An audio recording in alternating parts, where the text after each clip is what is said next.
بس ڈاکٹر بنو، فلاں بنو، جس میں پیسہ زیادہ ملتا ہے وہ پڑھو، بس ختم۔ مولانا ابوالکلام آزاد علیہ الرحمہ نے ایک مرتبہ فرمایا، یا ان کی تحریر میں ہے، تعمیر حیات کے سر ورق پر میں نے یہ مضمون پڑھا تھا کہ مولانا ابوالکلام آزاد نے کہا کہ علم جیسی اعلیٰ چیز کو روپیے پیسے جیسی معمولی چیز کے لیے حاصل کرنا، علم کی اس سے بڑھ کر کوئی توہین نہیں ہے، انسلٹ نہیں ہے۔ علم بہت اونچی چیز ہے، علم بہت اونچی چیز ہے۔ اب علم کو حاصل کر رہے ہیں کس چیز کے لیے؟ پیسے کے لیے۔ تو پیسے جیسی معمولی چیز کے لیے علم جیسی اونچی چیز کو حاصل کرنا، اس سے بڑھ کے علم کی کوئی بے عزتی نہیں۔ علم ایسی چیز نہیں ہے، علم تو انسان کا شرف ہے، خدا سے اس کو قریب کرنے والا ہے۔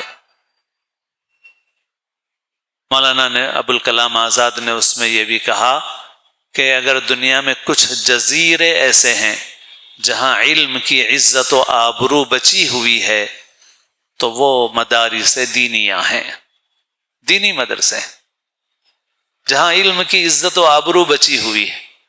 دینی مدرسے میں پڑھنے والا کیوں پڑھ رہے ہو بھائی؟ 50,000 کی نوکری مل جائے گی، 1,00,000 کی نوکری مل جائے گی، یہ مدرسے میں پڑھنے والے کے ذہن میں نہیں۔ اب جو بھی نیت ہے وہ نیت پیسے کی نہیں ہے۔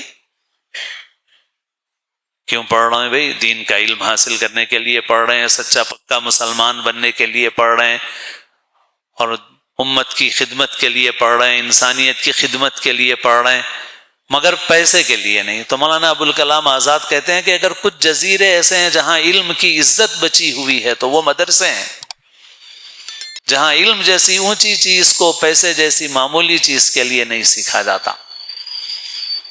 تو آج مسلمان، یعنی وہ مسلمان جو ماڈرن ایجوکیشن میں لگے ہوئے ہیں، ضرورت ہے کہ وہ بھی اپنا قبلہ صحیح کریں۔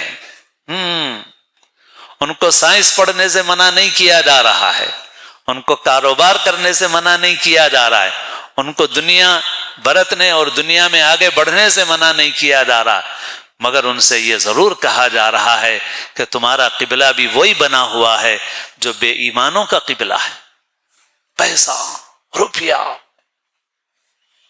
قبلہ صحیح کرو، ڈاکٹر بنو، سائنسداں بنو، انجینئر بنو، دنیا کے علوم و فنون حاصل کرو، مگر ایک مسلمان کی شان یہ ہے کہ جو کام کرے اللہ کے لیے کرے۔ ہر کام اللہ کے لیے کرتا ہے، اس کا کام بظاہر جو دنیا کا ہے وہ بھی دنیا کے لیے نہیں ہوتا، وہ بھی اللہ کے لیے ہوتا ہے۔ یہ ضرورت ہے۔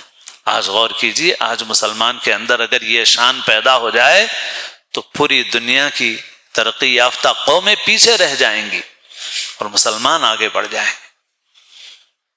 تو دنیا کے علوم و فنون منع نہیں ہیں، مگر نیت صحیح کرو اور علم کو جو عزت دینی چاہیے وہ عزت دو، اور علم کو حاصل کرو، خوب علم حاصل کرو، اچھی نیت کے ساتھ علم حاصل کرو۔